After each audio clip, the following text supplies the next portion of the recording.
دو آیات، آیت نمبر 14 اور 15، اس میں دو مخلوقات جن کا کانسٹنٹلی سورۃ الرحمن میں ذکر ہے، ان کی تخلیق کو مینشن کر دیا گیا کہ انسان کو مٹی سے بنایا گیا اور جنات کو آگ کے شعلے سے، آگ کے فلیم کے بھی ایج سے بنایا گیا۔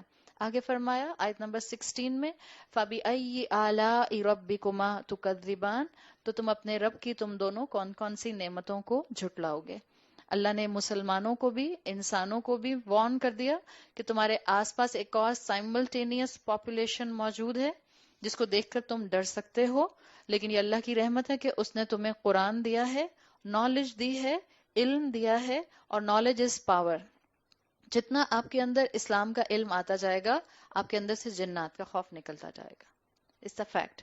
بعض دفعہ بڑی بڑی خواتین ہوتی ہیں لیکن پیچھے مڑ کر دیکھتی ہیں اندھیرا، تو کہتی ہیں کہ ایسا ڈر لگتا ہے جسے پتہ نہیں روح کے اندر کچھ اتر گیا۔ لا علمی ہوتی ہے اور کچھ بھی نہیں ہوتا۔ میں آپ کو حقیقت بتاؤں، مومن جن سے کتنا ڈرتا ہے؟ صرف اتنا جتنا آپ کو کاکروچ سے ڈر لگتا ہے۔ کاکروچ سے ڈر لگتا ہے نا، مطلب ڈر لگتا ہے، گھن آتی ہے، جو بھی ہوتا ہے، برا لگتا ہے، جو بھی ہوتا ہے۔ چھپکلی سے ڈر لگتا ہے، بس مومن جن سے اتنا ہی ڈر سکتا ہے، اس سے زیادہ نہیں۔ وہ آپ سے زیادہ طاقتور نہیں ہے، ہاں ایک اینگل سے طاقتور ہے، فزیکل پاور ہے اس کے پاس، لیکن یاد رکھیں اللہ نے پہلے آپ کو مینشن کیا ہے، اللہ نے پرائمری ریسیپینٹ قرآن کا آپ کو رکھا ہے، اللہ نے انٹلیکچوئل پاور آپ کو زیادہ دی ہے، اللہ تعالیٰ نے خلیفہ بننے کی صلاحیت میں اب آپ کو پلیس کر دیا ہے، تو جنات آپ سے زیادہ طاقتور نہیں ہیں۔ بالکل جیسے اللہ تعالیٰ نے انسان کے لیے کہا کہ اللہ نے انسان کو مٹی سے بنایا، لیکن اس وقت ہم ایک دوسرے کو دیکھتے ہیں تو ہم کوئی اس وقت ایک بنچ آف مٹی نہیں ایک دوسرے کے لیے، آپ اور میں کمبینیشن ہے فلیش اینڈ بلڈ اور مختلف مسلز اور مختلف بونز کا۔ اسی طرح سے کہا جاتا ہے جنات کے لیے بھی کہ ان کو شعلے سے بنایا ضرور گیا ہے، لیکن ضروری نہیں ہے کہ وہ جنات جس وقت آس پاس مخلوقات کے پھر رہے ہوں اس وقت وہ اسی طرح سے فلیم آپ کو اڑتا ہوا نظر آ رہا ہو، ناٹ نیسیسریلی جس طرح سے انسان آپ کو اس وقت مٹی کے بنے ہوئے نظر نہیں آتے۔ اصل پوائنٹ کیا ہے جو سمجھنے کا ہے کہ تم، اللہ نے کہا کہ تم دونوں اپنے رب کی کس کس نعمت کو جھٹلاؤ گے۔ forget about جن کہ اس کو کس اینگل سے کہا گیا ہے، مجھے اپنے لیے سبق لینا ہے۔ اللہ نے مجھے مٹی سے بنایا ہے اور میرے مقابلے میں جن کو آگ سے بنایا ہے۔ مٹی میں نرمی ہوتی ہے، آگ میں گرمی اور سختی ہوتی ہے۔ انسان میں اللہ نے اس مٹی کے کمپوننٹ کو مینشن کر کے مولڈنگ کیپیسٹی بتا دی ہے۔ ہم انسان اچھے کاموں کے لیے، اچھی عادات کے لیے اپنے آپ کو آگے بڑھا سکتے ہیں۔ اللہ نے ہم میں یہ خاص مولڈنگ کیپیسٹی رکھی ہے۔ کسی انسان کے لیے دل میں جگہ بنانی ہو، آپ میں صلاحیت ہے، آپ بنا سکتے ہیں۔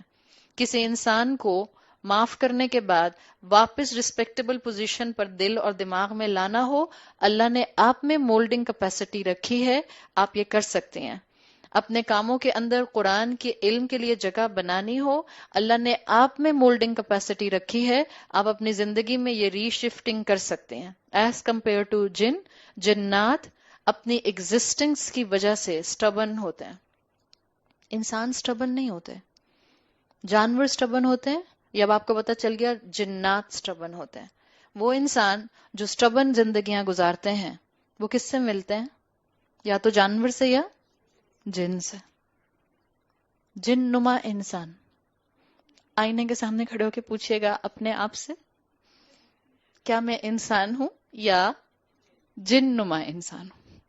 آپ اور میں نہیں چاہتے کہ ہم جن نما انسان بنیں، ہم چاہتے ہیں ہم انسان بنیں جیسا ہمیں اللہ نے بنایا ہے۔ اس کے لیے ہمیں اپنی فطرت کے اوپر واپس جانا ہوگا۔ تو اللہ تعالیٰ نے یہاں پر سمپلی مجھے اور آپ کو فَبِأَيِّ آلَاءِ رَبِّكُمَا تُكَذِّبَانِ جو دیا ہے، وہ اپنی نعمت پر، انسان بننے کی نعمت پر غور کرنے کے لیے دیا ہے۔ آپ کو میں نے شروع میں ہی سورت کے بتایا تھا کہ جنات نے اس ریٹوریکل کوسچن کے اوپر ہر مرتبہ اللہ کے رسول صلی اللہ علیہ وسلم کو ریسپانس کیا تھا۔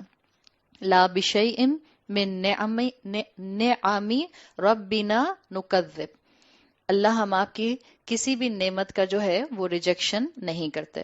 آپ میں سے جو لوگ secret drops WhatsApp groups پر ہیں، اس پر میرا خیال ہے ہم نے یہ جواب اس آیت کا رسپانس پوسٹ کر دیا ہے۔ جن کو مل جائے گا وہ آگے ایک دوسرے کو پوسٹ کر دیں۔ لا بشیء من نعم ربنا نکذب، اللہ ہم آپ کی کسی بھی نعمت کی تکذیب نہیں کرتے۔ فلک الحمد، اللہ حمد صرف آپ کے لیے ہے۔ فَبِأَيِّ آلَاءِ رَبِّكُمَا تُكَذِّبَانِ سورت کی ٹون سیٹ کرنے کے لیے ریپیٹ کی گئی ہے تاکہ بار بار انسان ہر موقع پر اپنی نعمت کو یاد کر لے. جب اتنی نعمتیں ہیں تو میں اور آپ اللہ کو کیسے ریجیکٹ کر سکتے ہیں، اللہ کی عبادت کو کیسے اگنور کر سکتے ہیں، کیسے رمضان کے بعد اللہ کے کلام کو شیلف میں ایسے رکھ سکتے ہیں کہ پھر 11 مہینے کے بعد ہمیں دوبارہ اس کلام کو، اس کتاب کو کھولنے کا موقع ملے. فَبِأَيِّ آلَاءِ رَبِّكُمَا تُكَذِّبَانِ. ایک تابعی اسکالر ہیں جو اپنی تفسیر میں یہ بات مینشن کرتے ہیں کہ جو سورہ رحمان میں اللہ تعالیٰ نے فَبِأَيِّ والی آیت ریپیٹ کی ہے، اس میں دو چیزیں مقصد ہیں.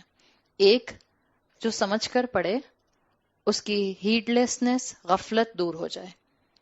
دوسرا، جتنی مرتبہ بھی کوئی مسلمان اس آیت کو پڑھتا ہے اتنی مرتبہ وہ اپنے خلاف ایک حجت قائم کر لیتا ہے، اس لیے کہ پہلے ایک نعمت کو پڑھا، اس کے بعد فَبِأَيِّ آلَاءِ رَبِّكُمَا تُكَذِّبَانِ کو پڑھا تو انسان اپنے خلاف خود حجت بنا لیتا ہے، اور پھر قیامت کے دن اس کے پاس کوئی ایکسکیوز نہیں ہوگا جب اللہ اس سے سوال کرے گا کہ میں نے تم کو اتنی نعمتیں دی تھیں، بتاؤ تم نے شکر کیوں نہیں کیا. اللہ ہمیں اپنی نعمتوں کا شکر کرنے والا بنائے. آگے مزید اللہ تعالیٰ کی نعمتوں کا، بلیسنگز کا بیان آ رہا ہے آیت نمبر 17. اس لیے کہ اللہ کی آلہ کائنات میں بکھری ہوئی ہیں، اور یاد رکھیں کیونکہ کائنات میں بکھری ہیں اور آلہ ہیں تو چاہے وہ سیلیسٹیل سکائی میں کیوں نہ ہو کوئی بھی نعمت، چاہے وہ سورج کیوں نہ ہو، چاہے وہ چاند کیوں نہ ہو، وہ میری زندگی کی بیسک نیسیسٹی ہے. سورج ہر انسان کے لیے آلہ کی کیٹیگری میں ہے. اب تو ہمیں یہ بات سمجھ آ گئی ہے نا الحمدللہ کہ سورج ہماری بیسک نیسیسٹی ہے، اس لیے کہ ہماری زندگی کی اور بہت سی ضروریات سورج کے ساتھ کنیکٹڈ ہیں. تو مزید اللہ کی آلہ پر تھوڑا سا اٹینشن سپین جو ہے وہ ڈائیورٹ کرایا جا رہا ہے. آیت نمبر 17، رب المشرقین و رب المغربین، دو مشرقوں کا اور دو مغربوں کا رب. اس میں 4 پیئرز ہیں. دو مشرق، pair number 1 east plus east, fine. Pair number 2 کیا ہے؟ West plus west. Pair number 3 east plus west, and pair number 4 east plus west. ٹھیک ہے، اس میں یہ 4 آپ کو پیئر مل رہے ہیں. دس از اے بیوٹیفل آیت، بیوٹیفل آیت. مشرقین تسنیہ ہے، ڈیول ہے. مغربین ڈیول ہے. اللہ نے 2 مشرق بنائے، اللہ نے 2 مغرب بنائے. ناؤ لسن، اللہ قرآن میں کہتا ہے رب المشرقی و رب المغرب، ایک مشرق کا رب اور ایک مغرب کا رب، یعنی سنگولر بھی آیا ہے، ایک مشرق ایک مغرب. سورہ رحمان میں کیسا آیا؟ ڈیول آیا ہے، تسنیہ آیا ہے. قرآن میں ایک اور مقام پر آتا ہے رب المشارقی و رب المغاربی، بہت سارے مشرقوں کا رب اور بہت سارے مغربوں کا رب. تو مشرق واحد آیا ہے، مشرقین ڈیول تسنیہ آیا ہے، مشارق پلورل جمع آیا ہے. دیر از اے بیوٹیفل سائنس امبیڈڈ. آپ میں سے کچھ لوگ شاید پریشان ہو جاتے ہیں جب میں سائنس بتاتی ہوں، so I will use my breaks. میں بہت زیادہ نہیں بولوں گی، لیکن I love سورہ رحمان اس لیے کہ مجھے لگتا ہے سورہ رحمان آج کل کے بچوں کو پڑھانے کی ضرورت ہے، خاص طور پر جن کا سائنٹیفک مائنڈ ہے. There is lot of science, there is lot of physics in سورہ رحمان. اور جب آپ اس کو اس طرح سے پڑھتے اور سمجھتے ہیں، آپ کا قرآن کے اوپر ایمان اس طرح سے بڑھ جاتا ہے کہ یہ 21st سینچری میں بھی وہ کتاب ہے جس کو کوئی انسان آبسلیٹ نہیں کہہ سکتا. اس میں فزکس کے وہ رولز امبیڈڈ ہیں جہاں دنیا آج پہنچ رہی ہے. 1450 سال پہلے صحابہ کے لیے اس چیز کو سمجھنا اتنا آسان نہیں تھا. آپ کے اور میرے جیسے کمزور ایمان کے لوگ جن کو قرآن کی بات کم اچھی لگتی ہے اور سائنس کی بات زیادہ اپیلنگ لگتی ہے، ہمارے ایمان کمزور ہے نا. ورنہ اللہ کے رسول صلی اللہ علیہ وسلم نے 1450 سال پہلے کہا تھا کہ اگر تمہارے پینے کی چیز میں مکھی گر جائے کیا کرو؟ اس کو ڈبو، پورا ڈپ کر دو اس کو، اور پھر باہر نکال کے پھینک دو. اور پھر کیا کرو؟ ہمارے ایمان واقعی بہت کمزور ہے، حقیقت ہے. ابھی بھی اگر آپ کی چائے میں افطاری کے بعد مکھی گر جائے، سچی بات ہے، میں تو یہی سمجھتی ہوں ہمارے ایمان بہت کمزور ہے. 36 دفعہ ہم سوچیں گے مکھی نکالنے کے بعد، چاہے سنت یاد آ جائے چاہے حدیث یاد آ جائے، سوچیں گے نا. ایمان کمزور ہے ہمارے. اب سائنس بتا رہی ہے، بڑے بڑے سائنٹسٹ بتا رہے ہیں کہ مکھی کے ایک پر میں شفا اور ایک میں بیماری ہوتی ہے، اور اللہ کے رسول صلی اللہ علیہ وسلم نے 1450 سال پہلے بتایا تھا. ہاں اس وقت سائنٹیفکلی نہیں بتایا تھا تو ہمیں بات سمجھ نہیں آئی تھی. آج کے انسان کی مجبوری اور ویکنس ہے، سائنس کی طرف سے بات آتی ہے تو ہمیں بہت اپیلنگ لگتی ہے، بہت اٹریکٹیو لگتی ہے، فوراً کلک کر جاتی ہے اور اپ ٹو دا مارک لگتی ہے. آج ایسے مسلمانوں کی اشد ضرورت ہے جو مسلمان اس قرآن کے اندر سے ان تمام سائنٹیفک علوم کو باہر نکالیں اور مسلم دنیا اور پوری دنیا، پوری ہیومینٹی تک اس کو پہنچائیں. میں بہت منیمم بتاؤں گی، ٹھیک ہے، میں بہت ڈیٹیل سے نہیں بتاؤں گی. ٹائم لیپس ویڈیوز بناتے ہیں نا، وہ جو آپ کو ٹائم لیپس ویڈیوز ملتی ہیں، وہ پوری رات کیمرہ لگا دیا اندھیرے میں، اور وہ جو چاند ستاروں کی جو موومنٹ ہوتی ہے یا جو مون موومنٹ ہوتی ہے، ٹائم لیپس ویڈیوز اس سے بنائی جاتی ہیں کہ کس طرح سے ستارے موو کرتے ہیں، کس طرح سے جو ہے وہ چاند ایک پوزیشن سے دوسری پوزیشن پر جاتا ہے. بٹ دا فیکٹ از دس کہ نہ ستارے موو کرتے ہیں، نہ چاند موو کرتا ہے، نہ سورج موو کرتا ہے.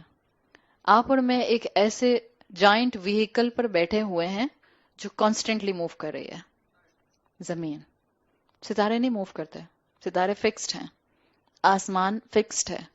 ہمیں لگتا ہے ٹائم لیپس ویڈیوز کے اندر کہ جیسے ستارہ موو کر کے یہاں سے وہاں آ جاتا ہے یا چاند موو کر کے یہاں سے وہاں آ جاتا ہے.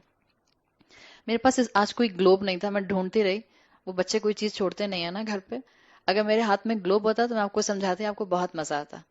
I would really like آپ اپنا امیجنیشن استعمال کریں. گلوب دیکھا ہے نا سب نے؟ اگر آپ گلوب میں بالکل ٹاپ پر نارتھ پول ہوتا ہے اور بالکل نیچے آپ اس کا دوسرا پول چیک کرتے ہیں. اگر آپ پلانٹ ارتھ کو گلوب کے پوائنٹ آف ویو سے سمجھیں اور اس کو ذہن میں لے کر آئیں تو آپ اپنی زمین کو دیکھتے ہیں. ہماری زمین فرام نارتھ پول اگر آپ اس کو دیکھیں گے تو ہم کاؤنٹر کلاک وائز اسپن کر رہے ہیں، کاؤنٹر کلاک وائز اسپن کر رہے ہیں. ہم صرف اسپن نہیں کر رہے، ارتھ اپنے ایکسس پر صرف اسپن نہیں کر رہی، ہم اپنے آربٹ میں سورج کے گرد ریوالو بھی کر رہے ہیں. 2 چیزیں ہو گئی. تیسری چیز، اگر آپ ایک بال کو ایک کسی تھریڈ میں ڈال دیں اور تسبیح کے دانے ہوتے ہیں، دیٹس the ideal thing. تسبیح کا دانا ذرا لوز والی تسبیح ہوتی ہے تو آپ اس کو سیدھا یوں گھماتے ہیں تو سیدھا بال آپ کا بالکل یہاں سے یہاں 2 اس میں ایجز میں موو کرتا ہے. زمین اٹ سیلف اسپن کر رہی ہے اپنے ایکسس پر کاؤنٹر کلاک وائز. زمین اپنے آربٹ میں سورج کے گرد ریوالو کر رہی ہے. تیسری چیز، زمین کا بال بالکل سیدھا نہیں ہے، ٹلٹڈ ہے. زمین از ٹلٹڈ 23.4 ڈگری یا 23.4 ڈگری پر یہ ٹلٹڈ ہے. اب یہ جو ٹلٹڈ ہے زمین، اور زمین موو کر رہی ہے، سائملٹینیسلی اسپن بھی کر رہی ہے. تو یہ ساری موومنٹس جب ہوتی ہیں تو زمین کا وہ کانٹیننٹ جو سورج کے سامنے اس ٹلٹڈ پوزیشن میں آ جاتا ہے، وہاں سن رائز ہو جاتا ہے. اسی اسپننگ موومنٹ میں اور اسی ریوالو موومنٹ میں جب سورج کا کوئی کانٹیننٹ سورج سے دور چلا جاتا، زمین کا کوئی کانٹیننٹ سورج سے دور چلا جاتا ہے، وہاں پر سن سیٹ ہو جاتا ہے. تو سورج اپنی جگہ ہے، سورج اپنی جگہ سے موو نہیں کر رہا. یہاں تک بات سمجھ آ گئی؟ اچھا، اگر آپ یہی کسی بھی گلوب کے اوپر کیمرہ لگا کر یا ایک کامن پن لگا کر دیکھیں تو آپ کو محسوس ہوگا کہ ایکویٹر کو سب جانتے ہیں نا، آپ کا بال ارتھ اور اس میں ایکویٹر بالکل سینٹر میں ہاریزونٹل لائن لگی ہوئی ہے. گلوب کے اوپر بہت سارے کانٹیننٹس ہیں اور جیسے ایکویٹر ہے ایسے ہی سرٹن ڈسٹینس پر ہاریزونٹل لائنز پورے گلوب پر لگی ہوئی ہیں. صحیح ہے، جس کو میریڈینز کہتے ہیں.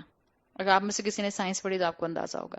تو یہ ہاریزونٹل لائنز ہیں، پلس گلوب میں اب سب جا کر لکھ لیں، رمضان کے بعد آپ نے یہ بھی پڑھنا ہے، ٹھیک ہے. گلوب پہ ہاریزونٹل لائنز ہیں، پلس گلوب پر ورٹیکل لانگیٹیوڈنل لائنز بھی ہیں. صحیح ہے. اچھا، اگر آپ نے سورج کے ساتھ سایہ بنتا ہوا دیکھنا ہے تو سائنٹسٹ سمپل کیا کرتے ہیں کہ یہ جو کراس سیکشنز آتے ہیں ہاریزونٹل اور ورٹیکل، ان کے اوپر کامن پنز لگا دیتے ہیں اور کسی لائٹ کے سامنے اس کو جب سپن کرتے ہیں تو جو سایہ بنتا ہے اصل میں وہ سایہ ہی ٹائم کو ڈیفائن کرتا ہے کہ آپ اس وقت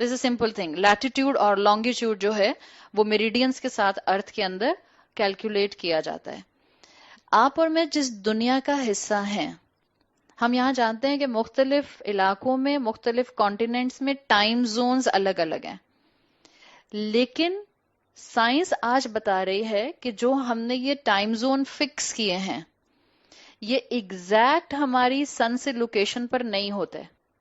کیوں؟ اس لیے کہ اگر آپ اپنے ذہن میں ایک بال لے کر آئیں جس کے سب طرف لائنز لگی ہوئی ہیں اور اس لائنز کے اوپر مختلف علاقے ہیں، ٹیکنیکلی سائنس یہ بتاتی ہے کہ اگر اس وقت ہم کراچی میں بیٹھے ہیں اور ایک انسان حیدرآباد میں بیٹھا ہے تو ہم دونوں کا ٹائم ڈفرنس الگ الگ ہوگا، اس لیے کہ سایہ الگ الگ بنے گا. چند کلومیٹرز کے فاصلے سے بھی سایہ الگ ہو گیا نا، تو جب چند کلومیٹر کے فاصلے سے سایہ الگ ہوا تو ٹائم زون بھی الگ ہونا چاہیے. تو سائنس کہتی ہے کہ ہمارا آج کا جو ٹائم سیٹ کرنے کا کلاک ہے وہ شیڈو بیسڈ سن ڈائلڈ سسٹم نہیں ہے. مختلف ملکوں نے، مختلف ایریاز نے، مختلف کانٹیننٹس نے اپنے ٹائم زون سیٹ کر لیے ہیں.